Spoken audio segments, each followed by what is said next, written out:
আসসালামু আলাইকুম ওয়া রাহমাতুল্লাহি ওয়া বারাকাতুহু। আপনারা সবাই কেমন আছেন?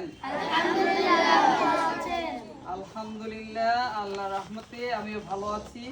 আপনাদের রেহালের খুব বেশি প্রয়োজন ছিল, তাই না? জি। যে কোরআন শরীফ তেলাওয়াত করতে হলে রেহালের প্রয়োজন, তাই না? জি। আপনারা রেহাল কিনতে পারছিলেন না, রেহালের খুবই প্রয়োজন। আজকে আপনারা রেহাল পেয়েছেন? জি। সবাই খুশি? জি।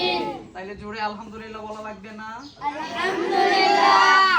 আরো জোরে একসাথে আলহামদুলিল্লাহ।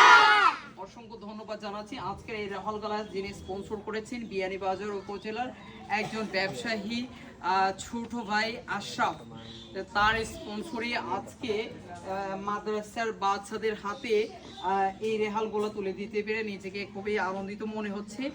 আপনারা যারা এইভাবে দ্বীনি প্রতিষ্ঠানগুলোতে সহযোগিতা করতে চান পবিত্র গ্রন্থ আল কোরআন বা রেহাল দিয়ে অবশ্যই আমাদের সাথে যোগাযোগ করতে পারবেন। যোগাযোগ করলে আমরা ইনশাল্লাহ এভাবেই আপনাদের আমানতকৃত অর্থগুলো দিয়ে বাচ্চাদের হাতে এরকম উপহার আমরা পৌঁছে দিব। ততক্ষণ পর্যন্ত সবাই ভালো থাকবেন, সুস্থ থাকবেন। আল্লাহ হাফিজ। আসসালামু আলাইকুম ওয়া রাহমাতুল্লাহ।